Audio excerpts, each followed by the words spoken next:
নমস্কার, your internet school চ্যানেলে তোমাদের সকলকে স্বাগত। তো আজকে আমরা তোমাদের ক্লাস 9-এর ভৌত বিজ্ঞানের রায় ও মার্টিন কোশ্চেন ব্যাংক অনুসারে তৃতীয় পর্যায়ক্রমিক মূল্যায়নের মডেল কোশ্চেন সেট 10-এর প্রশ্নগুলোর সমাধান করব। তো দেরি না করে চলো ভিডিওটা শুরু করা যাক। প্রথমে পার্ট এর একে বলেছে সঠিক উত্তরটি নির্বাচন করো। একে বলেছে কোনো প্রবাহীর মধ্য দিয়ে প্রান্তিক বেগ নিয়ে পতনশীল বস্তুর ত্বরণ জি = অভিকর্ষজ ত্বরণ। সঠিক উত্তর হচ্ছে অপশান ডি 0।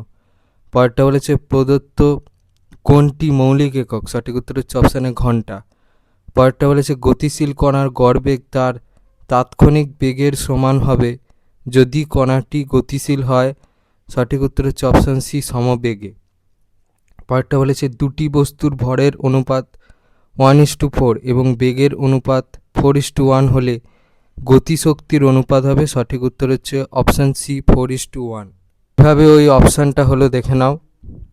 পরে বলেছে 200 হার্জ কম্পাঙ্কের সমমেল কোনটি। সঠিক উত্তর হচ্ছে অপশান বি 400 হার্জ। পরেরটা বলেছে নির্দিষ্ট আয়তনের বায়ুতে জলীয় বাষ্পের পরিমাণ নির্দেশক ভৌত রাশিটি হলো। সঠিক উত্তর হচ্ছে অপশান এ আর্দ্রতা। পরে দিয়ে বলেছে নিম্নলিখিত প্রশ্নগুলির অতি সংক্ষিপ্ত উত্তর দাও। বিকল্প প্রশ্নগুলি লক্ষণীয়। একটা বলেছে 10 মিটার দীর্ঘ তারে টানা প্রয়োগে দৈর্ঘ্য বৃদ্ধি 1 সেমি হলে অনুদৈর্ঘ্য বিকৃতির মান কত হবে।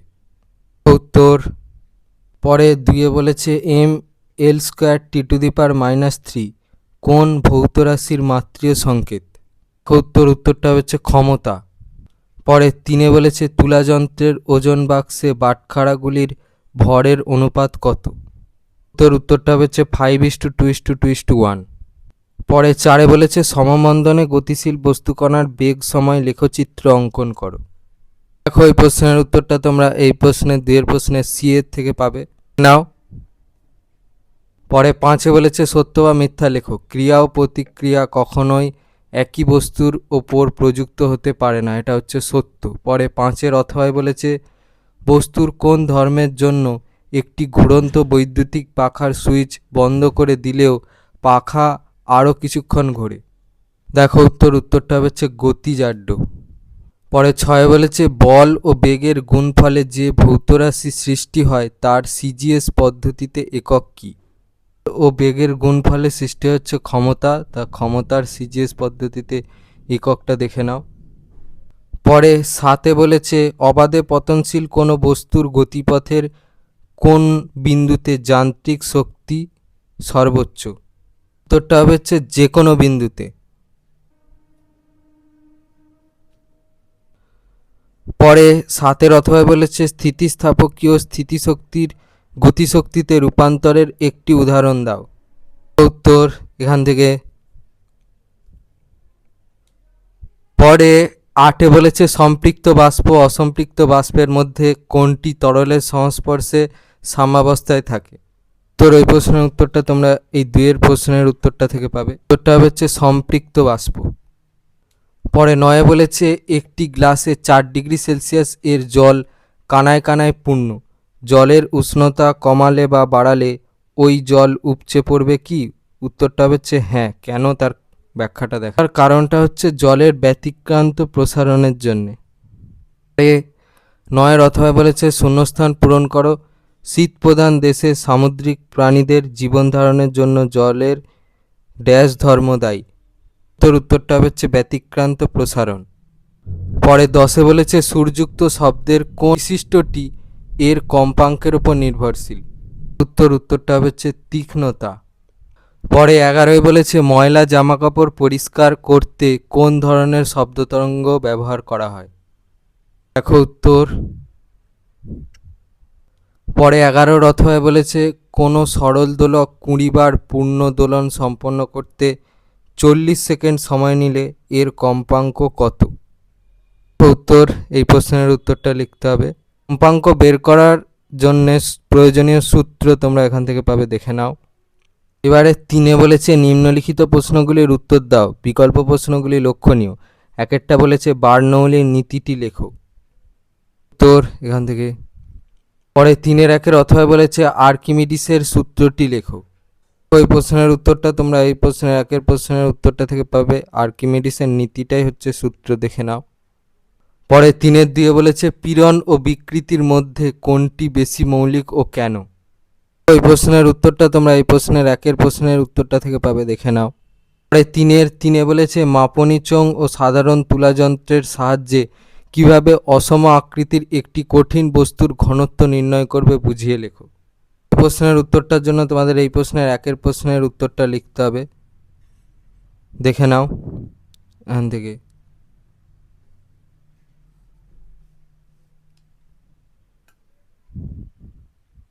3-4 বলেছে 2 কেজি ভরের একটি খেলনা গাড়ি স্থির অবস্থা থেকে যাত্রা শুরু করে 4 সেকেন্ড সময়ে 20 মিটার অতিক্রম করে, গাড়ির ওপর প্রযুক্ত বলের মান কত। উত্তর এখান থেকে। 3-5 বলেছে কি কারণে স্থিতিশক্তি ঋণাত্মক হওয়া সম্ভব অথচ গতিশক্তি ঋণাত্মক হওয়া সম্ভব নয়। এই প্রশ্নের উত্তরটা তোমরা এই প্রশ্নের একের প্রশ্নের উত্তরটা থেকে আইডিয়া নিয়ে করতে পারবে, দেখে নাও। পরে 3-5 অথবা বলেছে 150 কেজি ভরের কোনো বস্তুকে 500 সেমি উচ্চতায় তুললে অভিকর্ষীয় স্থিতিশক্তির পরিবর্তন কত হবে, যেখানে জি বলে দিয়েছে 9.8 মিটার পার সেকেন্ড স্কোয়ার। পরে 3-6 বলেছে এম ভরের কোনো বস্তুর ভরবেগ পি এবং গতিশক্তি ই হলে প্রমাণ করো পি √2mE। এই প্রশ্নের উত্তরটা তোমরা এই প্রশ্নের 4 প্রশ্নের উত্তরটা থেকে পাবে নাও। পরে 3-7 বলেছে শব্দ দূষণের 2টি কারণ এবং তা নিয়ন্ত্রণের 2টি উপায় লেখো। দূষণের 2টো কারণ তোমরা এখান থেকে পেয়ে যাবে, অনেক কারণ দেওয়া আছে, যে কোনো 2টো কারণ লিখে দেবে। নিয়ন্ত্রণের 2টো উপায় তোমরা এখান থেকে পাবে, দেখে নাও, যে কোনো 2টো লিখে দেবে। পরে 3-7 বলেছে কার্য ও তাপের তুল্যতা সংক্রান্ত সূত্রটি লেখো, এখান থেকে তাপের যান্ত্রিক তুল্যাঙ্কের সংজ্ঞা দাও। প্রশ্নের উত্তরটা দেখো, দ্বিতীয় প্রশ্নের উত্তরটা দেখো। 4 বলেছে নিম্নলিখিত প্রশ্নগুলির উত্তর দাও, বিকল্প প্রশ্নগুলি লক্ষণীয়। একেরটা বলেছে পৃষ্ঠটানের এসআই একক কি, ব্যারোমিটারের সাহায্যে আবহাওয়ার পূর্বাভাস কিভাবে জানা যায় বুঝিয়ে দাও। প্রশ্নের উত্তরটা দেখো। প্রশ্নের উত্তরটা তোমরা এই প্রশ্নের 3 প্রশ্নের উত্তরটা থেকে পাবে, দেখে নাও এখান থেকে। পরে 4-1 অথবা বলেছে স্প্রিং এর বল ধ্রুবক বলতে কি বোঝায়, একটি 2 মিটার লম্বা এবং 0.785 সেমি স্কোয়ার প্রস্থচ্ছেদ যুক্ত তারে 3.14 কেজি ভর চাপাতে দৈর্ঘ্য বৃদ্ধি 2 মিলিমিটার হলো, তারের উপাদানের ইয়ং গুণাঙ্ক নির্ণয় করো। প্রশ্নের উত্তরটা দেখো। প্রশ্নের উত্তরটা দেখো। পরে 4-2 বলেছে নিউটনের দ্বিতীয় গতিসূত্রটি লেখো, বস্তুর গতিবেগ নেই কিন্তু ত্বরণ আছে, এমন একটি উদাহরণ দাও। প্রশ্নের উত্তরটা দেখো। প্রশ্নের উত্তরটা তোমরা এই প্রশ্নের 3 প্রশ্নের উত্তরটা থেকে পেয়ে যাবে, দেখে নাও। পরে 4-3 বলেছে প্রতিধ্বনি কাকে বলে, ক্ষণস্থায়ী শব্দের প্রতিধ্বনি শোনার জন্য উৎস থেকে প্রতিফলকের ন্যূনতম দূরত্ব কত হওয়া প্রয়োজন তা নির্ণয় করো, যেখানে বলে দিয়েছে বায়ুতে শব্দের বেগ 340 মিটার পার সেকেন্ড। প্রশ্নের উত্তরটা দেখো। প্রশ্নের উত্তরটা দেখো। পরে 4-3 অথবা বলেছে সূর্যে বিস্ফোরণের শব্দ আমরা শুনতে পাই না কেন, 160 সেমি তরঙ্গ দৈর্ঘ্যের একটি শব্দ তরঙ্গের বেগ 320 মিটার পার সেকেন্ড হলে এর পর্যায়কাল কত। প্রশ্নের উত্তরটা দেখো, তোমরা এই প্রশ্নের 2 প্রশ্নের উত্তরটা থেকে পাবে, দেখে নাও। প্রশ্নের উত্তরটা দেখো এখান থেকে। 4-4 বলেছে বরফ গলনের লিন তাপ 80 ক্যালোরি পার গ্রাম বলতে কি বোঝায়, 100 ডিগ্রি সেলসিয়াস এর 40 গ্রাম লোহাকে 20 ডিগ্রি সেলসিয়াস এর 100 গ্রাম জলে ডুবিয়ে রাখলে মিশ্রণের শেষ উষ্ণতা হয় 25 ডিগ্রি সেলসিয়াস, লোহার আপেক্ষিক তাপ নির্ণয় করো। প্রশ্নের প্রথম প্রশ্নের উত্তরটা দেখো এখান থেকে। 4 প্রশ্নের দ্বিতীয় প্রশ্নের উত্তরটা দেখো এখান থেকে।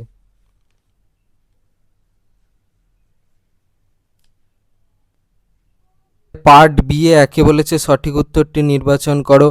একেরটা বলেছে প্রদত্ত কোন কণাটির ভর সর্বাধিক, সঠিক অপশানটা হচ্ছে অপশান বি নিউট্রন। পরে 2 বলেছে 1 মোল ওজন গ্যাসের পরমাণুর সংখ্যা হলো, সঠিক অপশান হচ্ছে অপশান সি 18.066 × 10⁻23। ভাবে ওই অপশানটা হলো দেখে নাও। পরে 1-3 বলেছে প্রদত্ত কোনটি ইমালশনের উদাহরণ, সঠিক উত্তর হচ্ছে অপশানে মাখন। পরেরটা বলেছে অ্যাসিড ও ক্ষার উভয়ের সঙ্গে বিক্রিয়া করে হাইড্রোজেন গ্যাস উৎপন্ন করে এরূপ একটি ধাতু হলো, সঠিক উত্তর হচ্ছে অপশান সি জেডেন। পরেরটা বলেছে সালফার ডাইঅক্সাইডের জলীয় দ্রবণ হলো, সঠিক উত্তর হচ্ছে অপশানে আম্লিক। পরেরটা বলেছে কেরোসিন ও জলের মিশ্রণ পৃথক করা হয়, সঠিক উত্তর হচ্ছে অপশান বি সেপারেটরি ফানেলের সাহায্যে। পরেরটা বলেছে অধিক ফ্লুওরাইড যুক্ত জল পান করলে যে রোগটি হয়, সঠিক উত্তর হচ্ছে অপশান এ নকনি সিনড্রোম। পরে 2 বলেছে নিম্নলিখিত প্রশ্নগুলির অতি সংক্ষিপ্ত উত্তর দাও, বিকল্প প্রশ্নগুলি লক্ষণীয়। 1 বলেছে বিজ্ঞানী থমসনের প্রস্তাবিত পারমাণবিক মডেলটির কি নামে পরিচিত? উত্তরটা হচ্ছে প্লাম পুডিং মডেল বা ওয়াটারমেলন মডেল। 2-1 অথবা বলেছে এসআই এককে একটি প্রোটনের আধান কত? দেখো উত্তর। 2 বলেছে কোনো মৌলের পরমাণুতে 3টি ইলেকট্রনীয় কক্ষপথ এবং সর্বশেষ কক্ষে 6টি ইলেকট্রন আছে, মৌলটির পরমাণু ক্রমাঙ্ক কত? উত্তর এখান থেকে।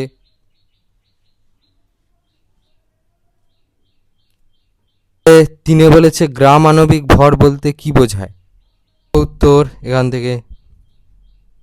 পরে 4 বলেছে 1 মোল চিনির ভর কত, যেখানে চিনির সংকেত হচ্ছে C12, H22, O11, যেখানে C হচ্ছে 12, O হচ্ছে 16, H হচ্ছে 1।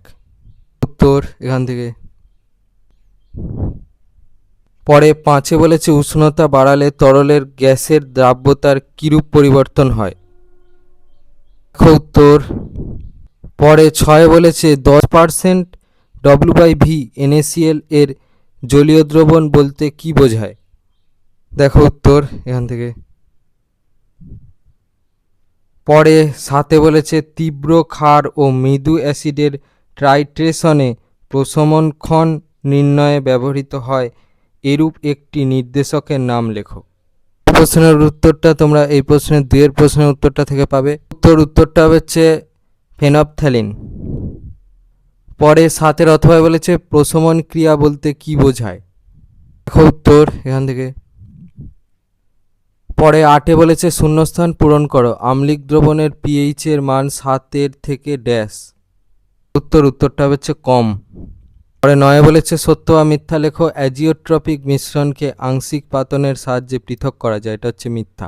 পরেরটা বলেছে পেট্রোলিয়ামের পরিশোধনে উৎপন্ন ডিজেল, পেট্রোল ও কেরোসিনের মধ্যে কোনটি কম উষ্ণতায় পাতিত হয়? উত্তরটা হচ্ছে পেট্রোল। পরে 10 অথবা বলেছে অনুপ্রেস পাতন বলতে কি বোঝায়? এই প্রশ্নের উত্তরটা তোমরা এই প্রশ্নের 2 প্রশ্নের উত্তরটা থেকে পাবে এখান থেকে। পরে 11 বলেছে একটি জলের নমুনায় ম্যাগনেসিয়াম ক্লোরাইড দ্রবীভূত আছে, উক্ত জলের ক্ষরতার প্রকৃতি কিরূপ হবে? উত্তরটা হবে স্থায়ী ক্ষরজল। পরে 12 বলেছে কলিফর্ম কাউন্টের সংজ্ঞা দাও। উত্তর এখান থেকে। পরে 12 অথবা বলেছে WHO এর নির্দেশিকা অনুযায়ী পানীয় জলের পিএইচ এর পাল্লা কত হওয়া উচিত? উত্তর। 3 বলেছে নিম্নলিখিত প্রশ্নগুলির সংক্ষিপ্ত উত্তর দাও, বিকল্প প্রশ্নগুলি লক্ষণীয়। 1 বলেছে ক্যালসিয়াম আয়ন Ca2+ এর ইলেকট্রন বিন্যাস লেখো, Ca2+ আয়নের সঙ্গে আইসোইলেকট্রিক এরূপ একটি ক্যাটায়নের উদাহরণ দাও। উত্তরটা হচ্ছে K+। এই প্রশ্নের উত্তরটা তোমরা এখান থেকে পাবে। Ca2+ বলেছে, সেই জন্য এই N কক্ষে কিছু থাকবে না, খালি 2, 8, 8 হবে।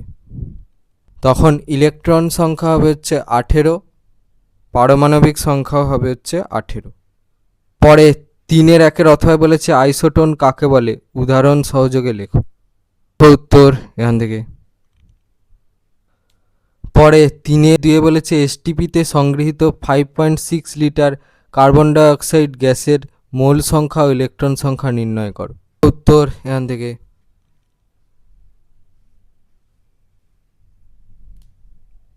পরে 3-2 অথবা বলেছে 1 মোল N2 এবং 1 মোল N কি একই পরিমাণ নির্দেশ করে, যুক্তিসহ লেখো। উত্তর। পরে 3 বলেছে সোডা ওয়াটার বোতলের ছিপি খুললে বোতলের মুখে বুদবুদ আকারে ফ্যানার সৃষ্টি হয় কেন? প্রশ্নের উত্তরটার জন্য এই প্রশ্নের উত্তরটা লিখলে হবে, দেখে নাও। পরে 3 অথবা বলেছে সোডিয়াম থায়োসালফেটের অতিরিক্ত দ্রবণ কিভাবে প্রস্তুত করবে? উত্তর এখান থেকে।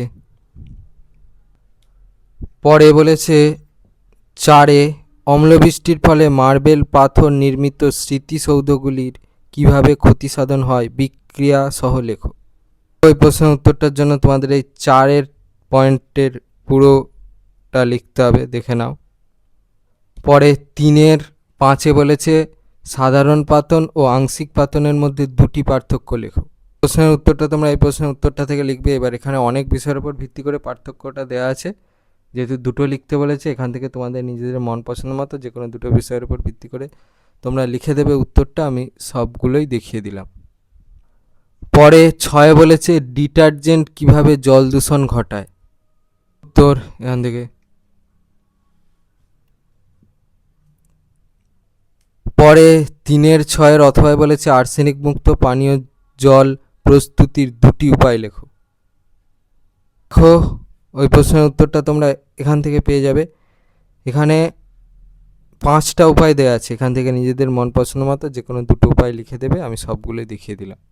পরে 3-7 বলেছে জলের অস্থায়ী ক্ষরতা দূরীকরণের একটি পদ্ধতি উপযুক্ত বিক্রিয়া সহ লেখো। ওই প্রশ্নের উত্তরটা তোমরা এই প্রশ্নের 1 প্রশ্নের উত্তরটা থেকে পেয়ে যাবে, দেখে নাও। এবারে 4 বলেছে নিম্নলিখিত প্রশ্নগুলির উত্তর দাও, বিকল্প প্রশ্নগুলি লক্ষণীয়। 4-1 এতে বলেছে রাদারফোর্ডের পরমাণু মডেলের ওপর ভিত্তি করে পরমাণুর নিউক্লিয়াস সম্পর্কে কি জানা যায়। আর বিতে বলেছে নিউক্লিয়ন বলতে কি বোঝায়। তো ওই প্রশ্নের উত্তরটার জন্য তোমাদের এই সিদ্ধান্তগুলো লিখতে হবে, দেখে নাও। প্রশ্নের উত্তরটা দেখো এখান থেকে। 4-1 অথবা এতে বলেছে কক্ষ থেকে কক্ষান্তরে ইলেকট্রনের গমনের ফলে শক্তির শোষণ ও বিকিরণ কিভাবে ঘটে। প্রশ্নের উত্তরটা তোমরা এখান থেকে পাবে, এখান থেকে।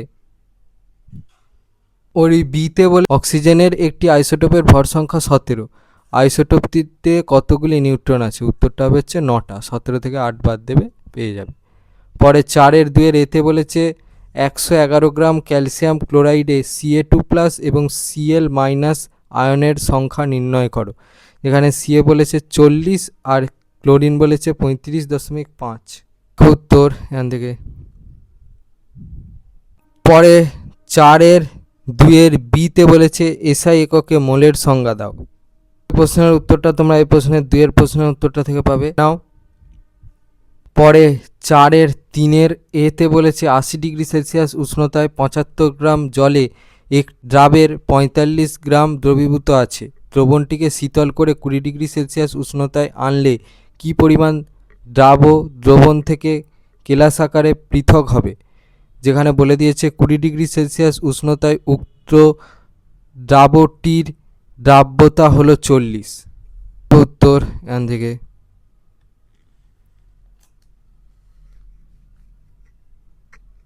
বিতে বলেছে দ্রাব্যতা লেখ থেকে গ্লোবাল লবণের দ্রাব্যতা সম্পর্কে কি জানা যায়।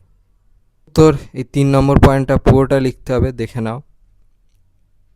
4-4 এতে বলেছে নাইট্রিক অ্যাসিড শনাক্তকরণের বলয় পরীক্ষাতে সংগঠিত বিক্রিয়াগুলির সমতাযুক্ত সমীকরণ লেখো। এই প্রশ্নের উত্তরটা তোমরা এই প্রশ্নের 1 প্রশ্নের উত্তরটা থেকে পেয়ে যাবে। 4 বিতে বলেছে একটি ত্রিক্ষারীয় অ্যাসিডের উদাহরণ দাও। এই প্রশ্নের উত্তরটার জন্য এই প্রশ্নের উত্তরটা লিখলে হবে। পরে 4-4 অথবা এতে বলেছে উষ্ণ ও গাঢ় সালফিউরিক অ্যাসিডের সঙ্গে কপারের বিক্রিয়ায় কি ঘটে সমীকরণ সহ লেখো। তো এর উত্তরটা তোমরা এখান থেকে পাবে, এটা লিখবে আর এই ইকুয়েশনটা লিখবে। বিয়েরটা বলেছে নাইট্রিক অ্যাসিড আম্লিক লবণ উৎপন্ন করে না কেন। প্রশ্নের উত্তরটা তোমরা এই প্রশ্নের উত্তরটা থেকে পেয়ে যাবে, দেখে নাও। আমাদের ক্লাস 9 ভৌতবিজ্ঞানের রায় ও মার্টিন কোশ্চেন ব্যাংক অনুসারে তৃতীয় পর্যায়ক্রমিক মূল্যায়নের মডেল কোশ্চেন সেট 10 প্রশ্নগুলোর সমাধান। তো তোমাদের যদি ভিডিওটা ভালো লেগে থাকে তাহলে ভিডিওটাকে অবশ্যই লাইক করে দাও এবং আমাদের চ্যানেলটাকে অবশ্যই সাবস্ক্রাইব করে দাও। এই ধরনের ভিডিও নোটিফিকেশান জলদি পেতে হলে আমাদের চ্যানেলটাকে সাবস্ক্রাইব করার পাশাপাশি পাশে থাকা বেল আইকনে গিয়ে অবশ্যই ক্লিক করে দাও, যাতে করে ভিডিও আপলোড হওয়ার সাথে সাথেই তোমরা তার নোটিফিকেশান পেয়ে যাও। আর দেখবে ভিডিও ডিসক্রিপশানে আমাদের টেলিগ্রাম এবং হোয়াটসঅ্যাপ গ্রুপের লিঙ্ক দেওয়া আছে, সেখানে তোমরা জলদি জয়েন করে যাও, যাতে করে সাজেশানের পিডিএফগুলো তোমরা জলদি কালেক্ট করে নিতে পারো। তো আজকের মতো ভিডিওটা এই পর্যন্তই, দেখা হচ্ছে পরবর্তী ভিডিওতে।